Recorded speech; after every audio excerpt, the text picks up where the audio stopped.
going. All right, look straight ahead.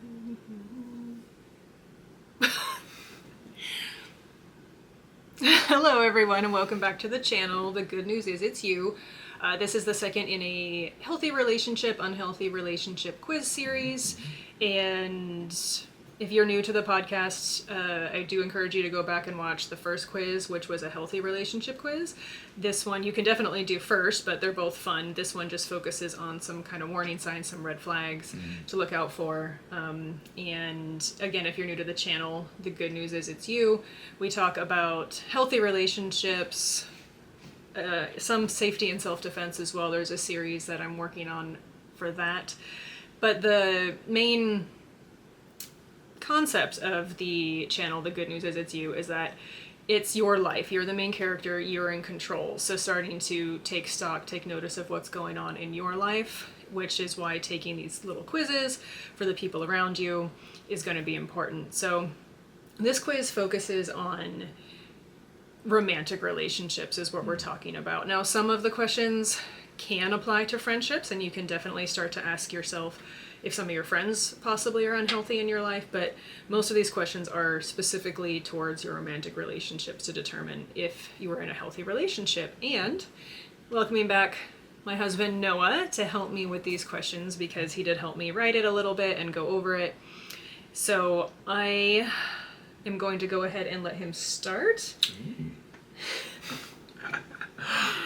So the first question would be, how do they talk about you in public? Do they respect you in public, or do they tease you? And not in like a playful, cute way, right? But like, but in like a mean way, right? Like, do they like put you down? Do they call out your flaws and your foibles and foibles? Foibles. Well, that's fun. I know. Use that word today. I'm not even sure if I used it correctly. To be Google honest. it and then use it. But just generally speaking, are they pointing out your mistakes and putting you down and making you feel poor in public? It's not normal. At least not within the confines of a healthy relationship. And if they are doing that, definitely what I would call a red flag. Mm-hmm. Absolutely. Mm-hmm. Okay. And the next one is going to be, do you feel safe or anxious expressing your emotions or feelings to your partner? Do you? I do. We have a fun story about that. I'll just tell really quick. We were actually traveling internationally, and I got injured whitewater rafting, and we were in the ER getting some x-rays, and he's sitting right next to me, and the ER was empty, but we're the only ones there, and the nurse asked, do you feel safe at home? Is there any domestic violence? And he's sitting right next to me. So I turned to him and said, do I? Just joking. It seemed like an inappropriate time to ask me that question. So that's our little story. So do you feel safe or anxious expressing your feelings or emotions? And that can be because you know that person is going to react poorly. Maybe they're a narcissist. Maybe they gaslight you. Maybe they try to turn it around on you. They try to invalidate your feelings. You did this thing and that upset me because of this. Or I'm feeling anxiety because of this. And they either just shut it down, tell you that you shouldn't feel that way, you're overreacting, or just try to make you feel like it's your fault, deal with it, when it's quite possible, if this is an unhealthy relationship, that they were actually the cause of those feelings. So if you're not feeling safe at all, or just kind of working yourself up trying to have that conversation, that could very much be a warning sign or a red flag that there is some unhealthy things that need to be worked on. 100%. Number 3, do they constantly check in on you? And not in a cute way, not like, hey babe, how's your morning going? How was your meeting? But in a kind of like they're interrogating you type of a way. Like they're trying to get information from you so that you can prove to them that you are where you say you are, and you're with who you say you're with, and you're doing what you're supposed to be doing. Right up there, they insist that you share your location with them on their phone and all that kind of stuff. Just any kind of general, like, keeping tabs on you in a way that suggests that they don't trust you. It's some pretty manipulative and controlling type behavior that definitely should be of concern. Yes. And when you're evaluating this for your relationship, something I just like to point out is there is a certain level of caring and support that can be misjudged for that kind of control, that constantly checking in. So just we're not saying that if you share your location with your partner, it means that they're controlling and manipulative. That might just be something you do so that you don't have to constantly text, what time are you coming home? Maybe you just pop on your phone and be like, okay, I'm going to put the pizza in the oven because they're 10 minutes away. Whatever works for your relationship. But if they're insisting on it, you're not comfortable with it, those kind of things. So not all of, like you said, evaluate your relationship and maybe even ask a friend or a loved one if it seems excessive, because there is sharing in a relationship and then there's control. Yeah. All right. The next question is going to be, do they have mood swings? So that's going to be that hairpin trigger anger, just flying out of control. 1 minute they're happy, 1 minute they're mad, punching a wall. Now, there could be something at play here, possibly to the extreme of mental health disorder, like bipolar, which obviously would need a different kind of intervention. But this can also just be them overreacting, and then a lot of times it is followed by an apology of, I'm so sorry, love bombing, and then the cycle continues, right? So that can lead back to that second question of you being afraid to express how you're feeling because you're not wanting to have to deal with that mood swing reaction, even though they might swing back to being loving and caring. So this is a warning sign because it means that they're not able to regulate their emotions or control their emotions. Everyone is going to have feelings. A lot of times we can't really control how we feel. Something might scare you or upset you. But your reaction and what you do in that moment with those feelings is the super important thing. So that if that person reaction is also completely disproportionate to the situation, right? Like something that is a complete overreaction, you know, they stub their toe and now the whole rest of the day is ruined. Now, we've all had those days where it's just the last straw and, you know, you do stub your toe and, you know, there's tears for no reason. We've all been there. But is this a chronic thing? Is something that's causing just tons of conflict, anxiety for you, anxiety for others? It's okay to feel, it's just not okay to completely overreact and cause somebody else harm, either emotionally or physically, because of your reactions. Sure. And that kind of segues into our next question, which is, do they engage in emotional blackmail or terrorism? You know, do they threaten to hurt themselves if you don't do things that they want you to do? Or, you know, let's say you were going to break up with somebody and then, you know, they say that they're going to do harm to themselves or similar. Yeah, that's blatantly not okay, right? I mean, you're not responsible for that. And that's a really manipulative, just a really messed up, terrible way to try and control somebody else's behavior, try and play on their sympathies and their compassion and, you know, the closeness that you had built together in a relationship. So yeah, somebody that does that really, really bad. I struggle to see a relationship where somebody engages in that behavior ever becoming a healthy one. That's pretty tough. It's possible. I mean, people can change, but it is definitely one of those, probably some pretty severe interventions or changes need to be made. But that one, a lot of these just kind of segue into each other, which is nice. Yeah. It's the next step of, outside of threatening harm, is there actually any harm? Have they ever shoved you, grabbed you, slapped you, hold you?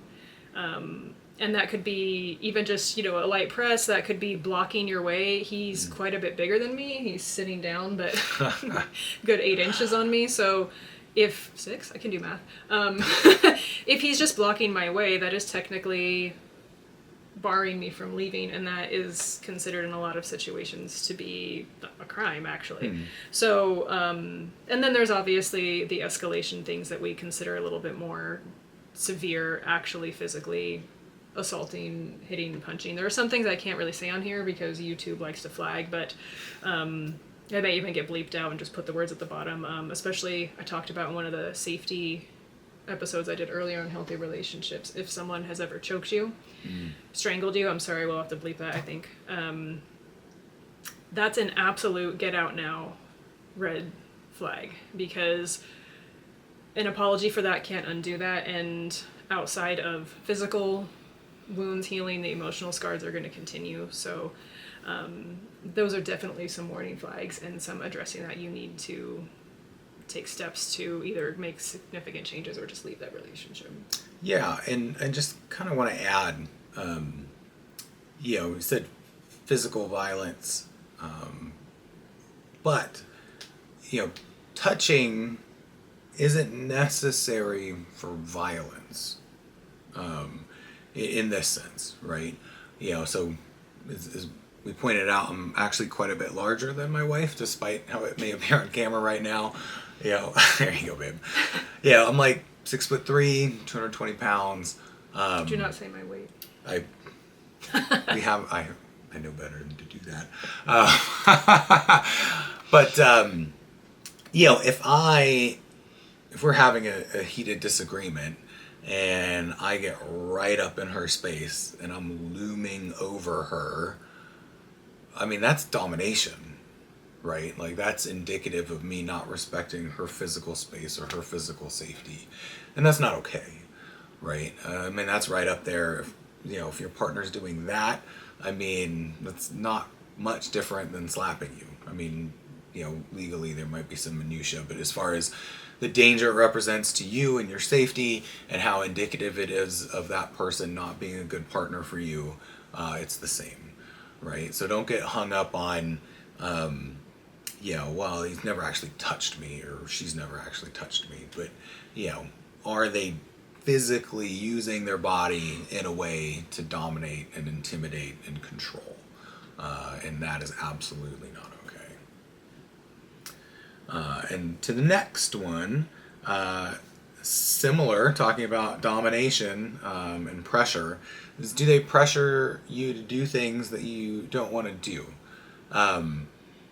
Now, that's not to say everything, right? Like if somebody is trying to expand your horizons, like my lovely wife here got me into mountain biking. It wasn't something that I was really keen on back when we met.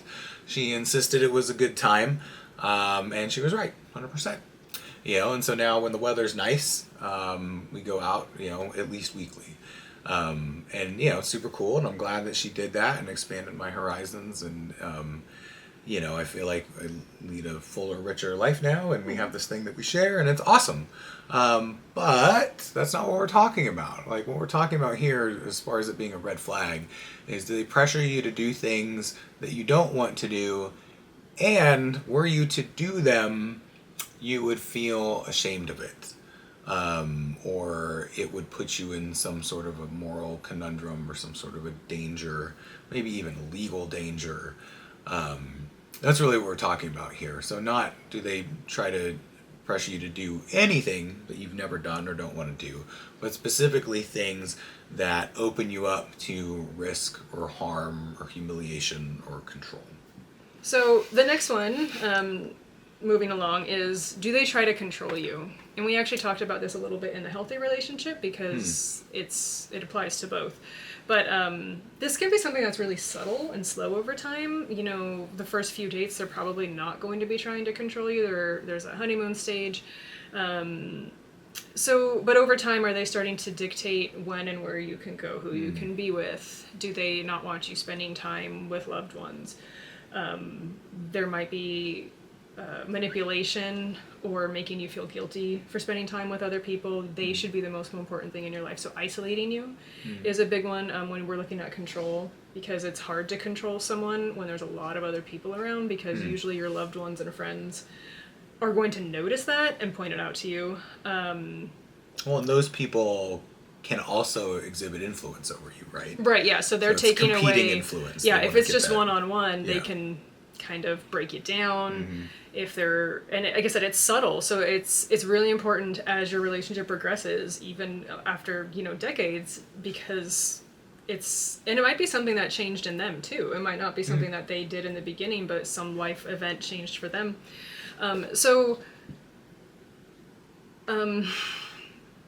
Another aspect of this, is do they take control of finances? So maybe, unfortunately, we watch a lot of crime TV. So you see here, everything was great and dandy when they were engaged, and then as soon as they got married, things just all of a sudden, he had control, she had control of the finances now, and that person really never left the house. And then they stopped spending time with family, and they became isolated because they didn't have money to do that. So that's just one way. They might also just use going back to that kind of emotional terrorism of why don't you love me more than you love them? I should be the most important thing to you, that kind of thing. Do they want access to your social media? Do they want to have a joint account so they know everything you're doing? If you guys get together and decide we're so adorable, we want to have a joint account and we share everything, fantastic. That is not what we mean. What we mean is like you had your own identity and now they're like, give me that password. I want to know who's texting you. I want to know who's in your inbox. Like that is the kind of control we're talking about, not the cute pages, the family pages, those kind of things. And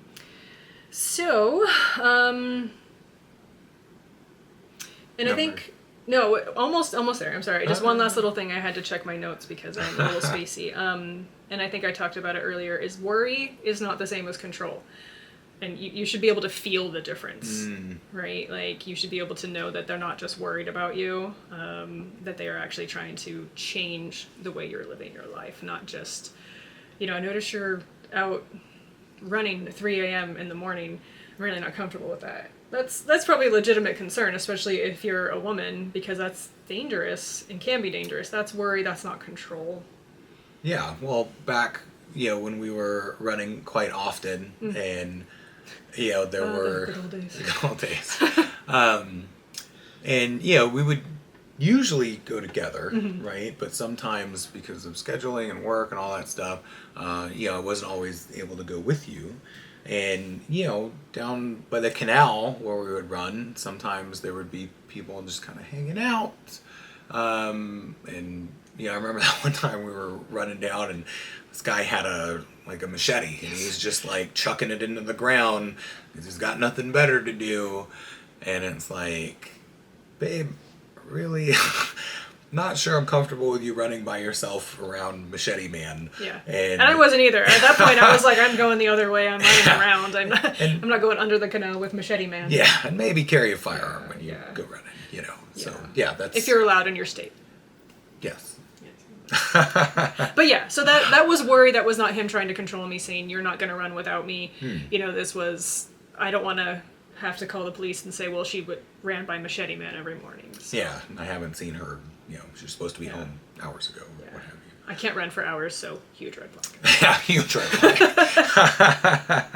flag. So number 9, how do they talk about their exes? Obviously, if every single ex they've had was the most horrible human being and entirely 100% responsible for why those relationships didn't work out, it's probably not true, right? It's probably not true, and you're probably talking to somebody who has some maturing to do and some growing up to do.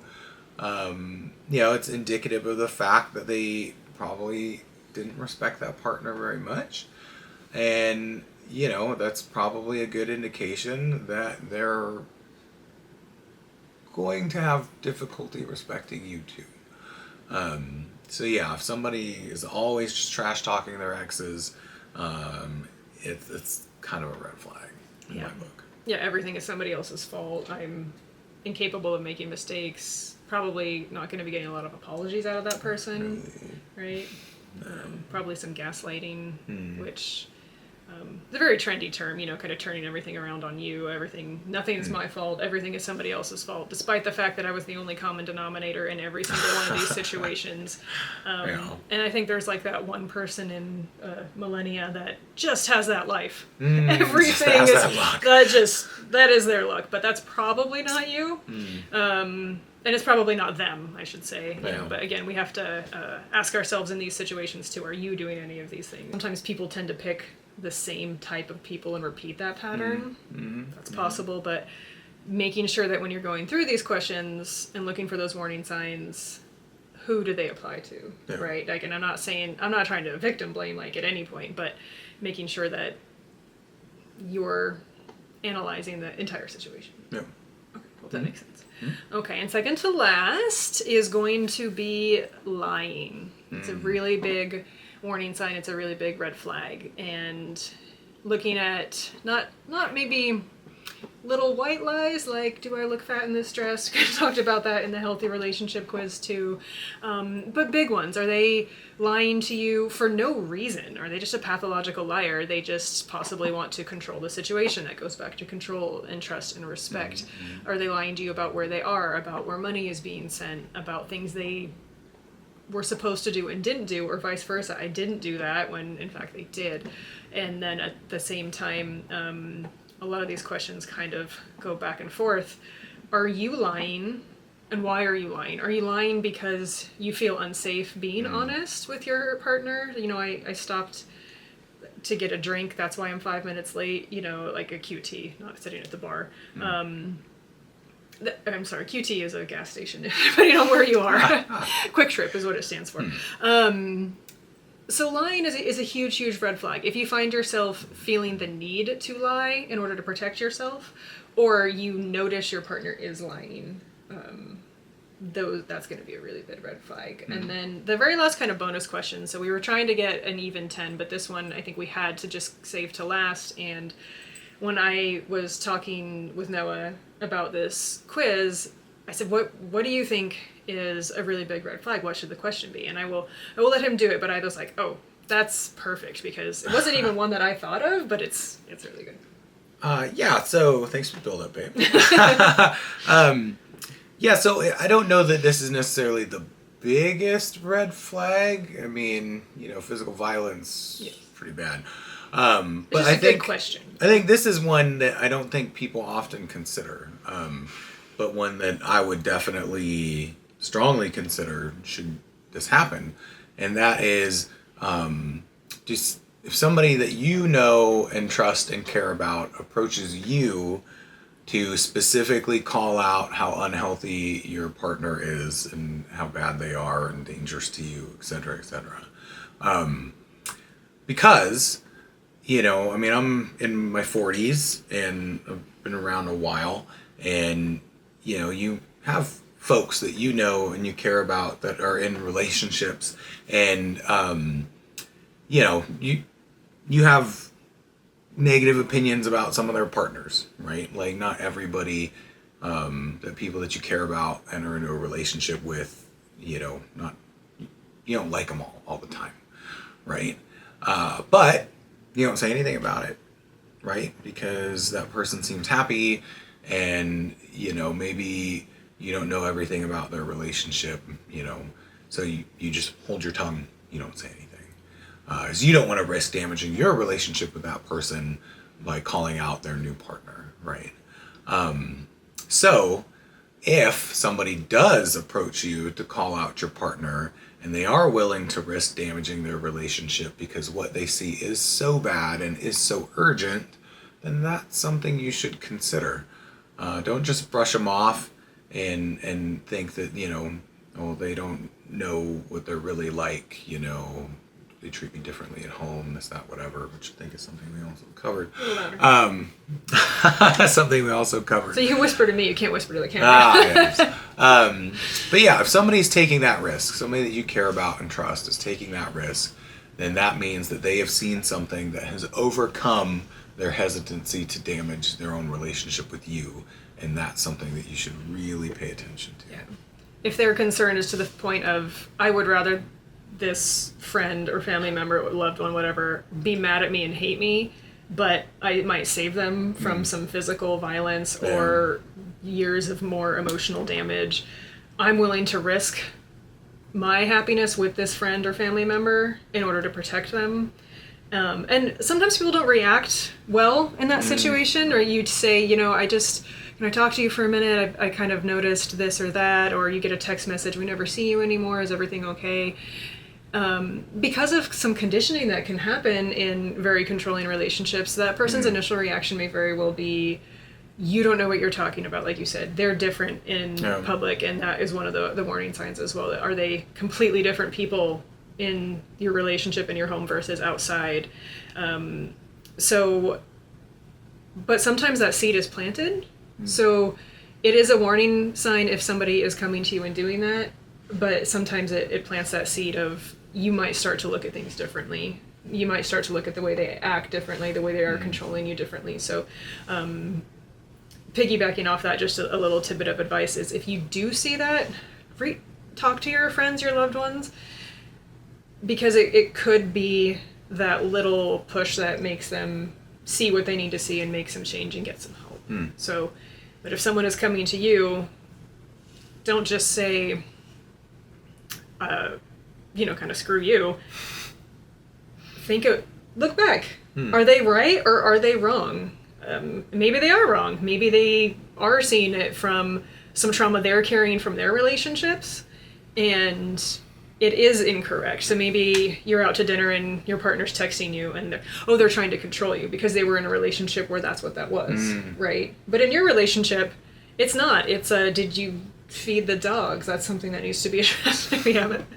Several right here. But it was just such a good question. It's something I hadn't considered, and luckily no one has ever come to me with any concerns. So, likewise. But, yes. So those are the 11 questions for this particular red flag warning quiz. So write them down, do them with your partner if you feel safe. Maybe just do it in your head, do it for yourself. Maybe don't even write it down. If you're in that unhealthy of a relationship, having documentation might not be the best idea. But as you were probably answering these questions even in your head as you were going through if you weren't writing it down. And if a lot of them were making you feel a little flushed, making you feel a little anxious because you were starting to notice a trend in your relationships, or maybe even for a loved one, like you have a daughter, a son, a cousin, friend, coworker, whoever that is, like, wow, I think that's happening to a lot of them. Some intervention, some change might be at hand. Anything else for the quiz or advice? No, just, if there's something we glossed over, missed, whatever, put it in the comments. We don't have a monopoly on this sort of information, so the more we can get and aggregate in the comments on this video, the more useful it will be to anybody who watches it and looks through comments. So yeah. Yeah, and this is not a comprehensive list. This is, 11 questions out of the millions that you could possibly ask to evaluate your relationship.